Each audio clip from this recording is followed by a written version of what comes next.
Hello, and welcome to episode 17 of Uncovering the Corners of the World podcast. I'm your host, Karina Kosmala. Each week, using research and in some cases using personal experiences where I actually traveled to these locations, I'll be explaining some of the hidden gems in the US and around the world. Last week, we visited Voyageurs National Park on the border of Canada. Then we drove to Longville, Minnesota, where they hold their weekly Wednesday turtle races. And then we took pictures with St. Urho, the grasshopper and man statue in Minaga. This week we're back in Minnesota for more adventure. Have you ever wondered how many noises you hear in a day? Some we don't pay that much attention to, like the air conditioning turning on in the background, or the neighborhood's dogs barking 2 streets away from my house. While other sounds are more louder, like the raindrops pouring outside and hitting the concrete pavement, or the train whistle blowing a block away. But what if you could isolate yourself from every sound that exists? Located at 2709 East 25th Street in Minneapolis is Orfield Laboratories, where they hold tours of their amniotic chamber, known as the quietest place on Earth, according to the official Orfield Laboratories website. The background noise is measured in negative decibels, negative 9.4 dBA. For comparison, a jet taking off is between 140 and 150, if basing off data from the Yale University website or Purdue University website.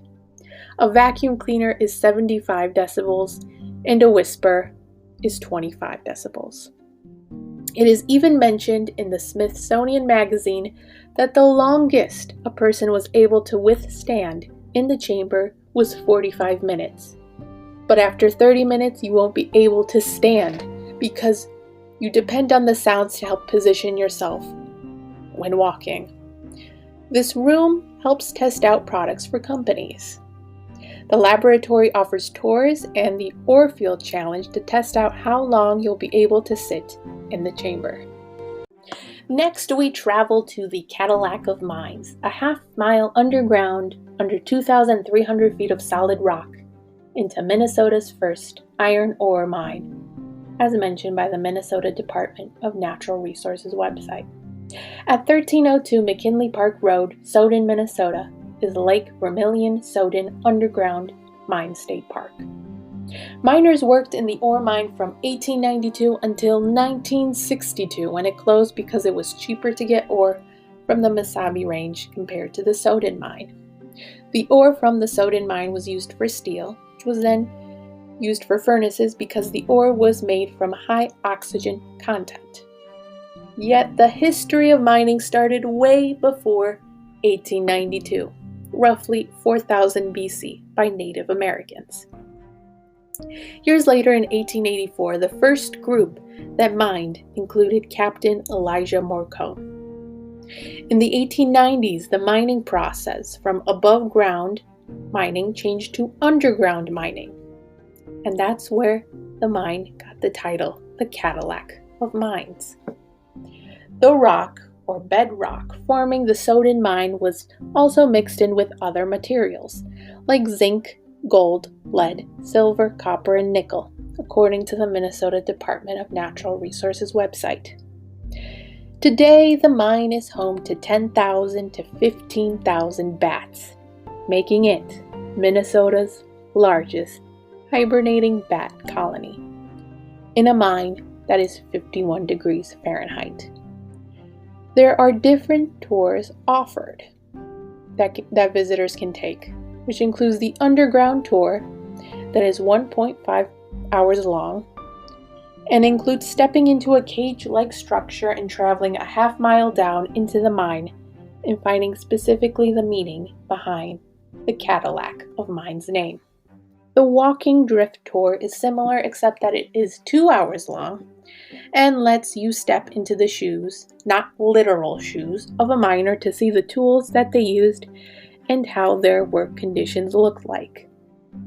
The Secrets of the Deep Science Tour explore the 27th level of the mine and learn about the scientific treatment of white nose syndrome, a disease that affects bats that are hibernating in the winter, and it's where a white fungus grows on their noses or other body parts.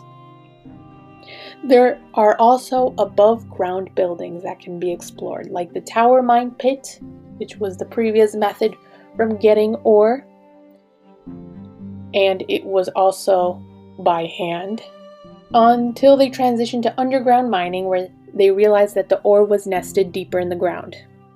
Or there's also the Rescue Room building, which was where the miners stored their equipment and served as their emergency equipment storage.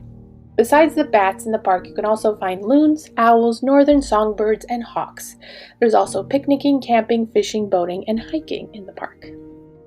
Our last attraction for this week takes us to 202 First Avenue North, Moorhead, Minnesota, 4 hours and 50 minutes away from the Lake Vermilion-Soudan Underground Mine State Park, to see Quietest, homecoming Viking ship.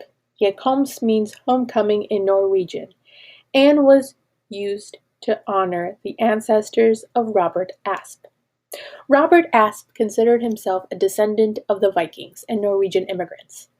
In 1971, he decided to build a Viking ship based off of the Gokstad, a burial ship found near Stangefoid, Norway in 1880, according to the Historical and Cultural Society of Clay County website. Once the ship was built, he was planning to sail it to Norway. The Viking ships are historically known to be long boats that are able to travel both on shallow rivers and high seas, and combine the use of sails and oars.